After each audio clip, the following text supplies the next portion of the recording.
Keycloak service. I'm also setting up the name of our Keycloak realm URL, which is going to be the base address, and then realms, and then Evently, which is the name of our realm in the realm export file. And remember that Keycloak is going to import this file when it starts the container. Then I'm configuring some environment variables. I'm updating the authentication metadata address to point to the Keycloak instance running inside of the container. I'm also updating authentication token validation parameters valid issuer and setting this value to the URL of my Keycloak instance. We also have to use the configure test services method to configure Keycloak options that we have inside of the users module identity folder. And here we need to set up the admin URL and the token URL so that we are requesting the token from the correct address inside of our integration tests, and so that we are calling the correct address for the Keycloak RESTful API. All of the other values that we have configured inside of our application settings, part of them is inside of application settings development JSON, this section here. What remains unchanged is the audience, because this is going to be picked up from our realm export file, as well as in the modules users development JSON, we have a respective Keycloak section, and here the confidential client and the public client settings are also going to remain unchanged. This is of course assuming that you are using the realm export file, which I suggest that you do. All of this boilerplate might seem cumbersome, but really once you set this up once, writing the actual integration tests is going to become so simple. You're going to see that all of our integration tests are only going to contain a few lines of code. Now, if you recall, I said I left the infrastructure configuration class open for a reason, and this is because I wanted to configure my Quartz setup. I can pass in a function here that's going to access the Quartz configurator, and then I can create a random identifier for my scheduler. Let's say I create a new GUID instance, and then I'm going to say configurator scheduler ID, and I will set a custom value. Let's call this the default ID, and I want to use my random scheduler value and pass it here. Then I'm going to say configurator scheduler name, and I will say default name, and also pass in the scheduler value.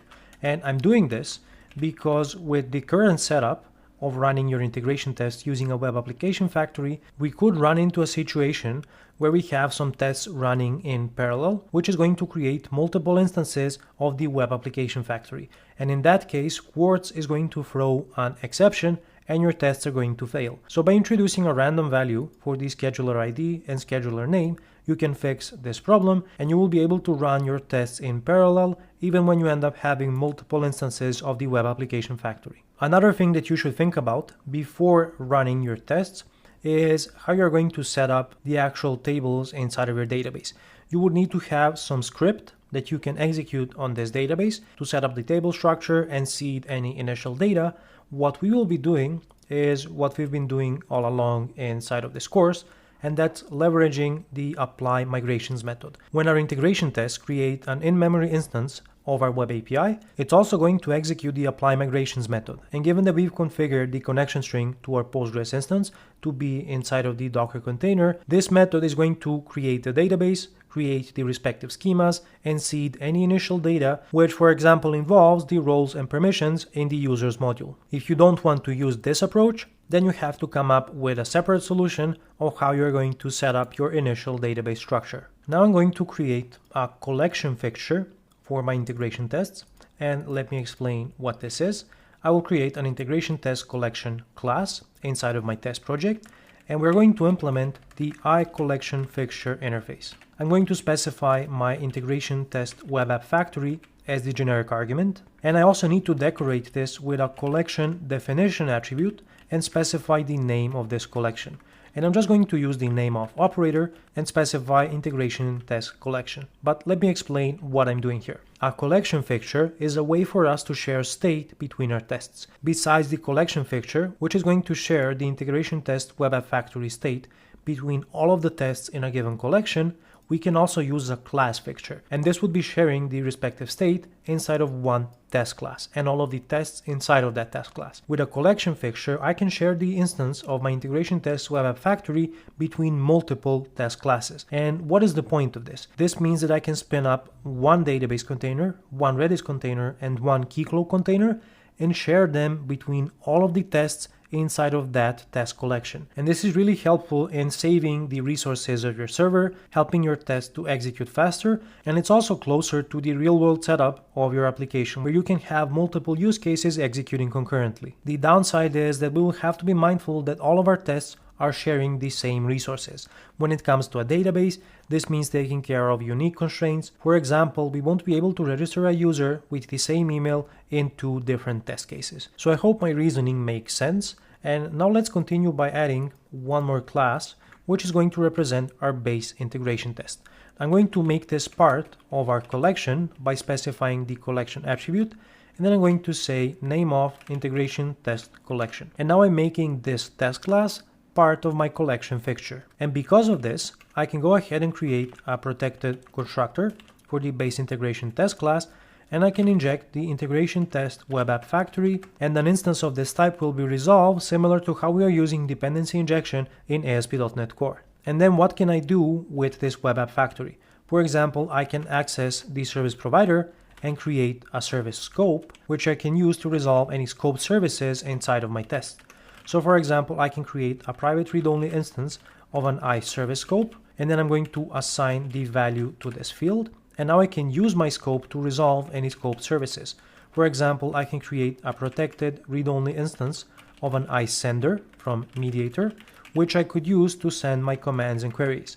So I'm going to say sender equals scope service provider get required service, and I can specify the iSender. And I'm going to get back a scoped instance of this service. I'm also going to be mindful of implementing iDisposable so that I dispose of my service scope when my test is done executing. One more thing that could be useful is a protected read-only instance of a faker. So let me create a static faker instance, and I'm just going to assign it a new value. I'm going to use this for some dummy data inside of my tests. And finally, with all of the boilerplate out of the way, let's go ahead and write our first integration test. I know that this setup seems a bit complicated, but you really only have to write it once.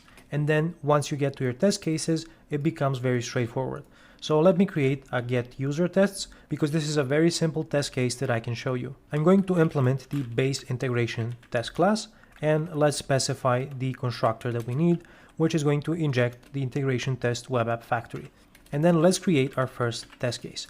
So I'm going to say public async task, and let's say that this use case, the get user use case, should return an error when the user does not exist. Let's apply the arrange, act, and assert format to our test. And then in the arrange step, I'm just going to create a random user identifier.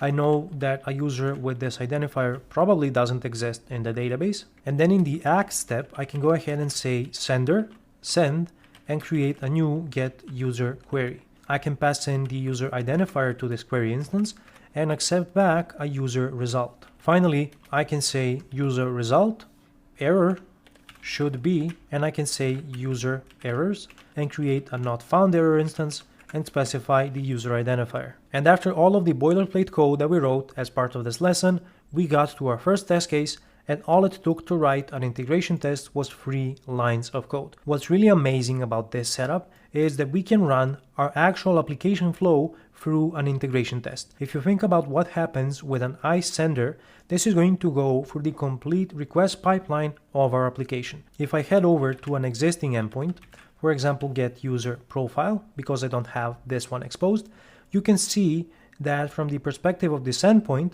we are just creating a query instance and then sending that using the iSender. So our integration test is executing basically the same code that we are running from the minimal API endpoint, which also means that it's going to go through the Mediator request pipeline, such as logging, exception handling, validation, and anything else that we put in place. Then it's going to execute the respective handler and return back the result. Now let's go ahead and execute the one integration test that we have. Let me find this test inside of the integration test project. Now I'm going to go ahead and run the one integration test that we have.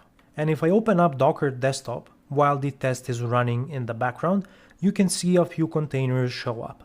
We have our Postgres, Redis, and Keycloak containers running as part of our test container setup. And then there is also the test containers container, which is managing the other 3. Our test takes a few moments to execute because we need to import the respective realm and Keycloak, but once the test executes, the containers will be stopped and then cleaned up, and you will see that we are only left with our Evently Docker Compose containers. So let's go back to Visual Studio, and you can see that our test succeeded. So we managed to send a get user query, execute that inside of a query handler, which is going to query an actual Postgres database running inside of a container. Now I'm going to introduce a test case for querying a user when we expect to get back a result, because I'm first going to execute the register user command and only then I'm going to send the query.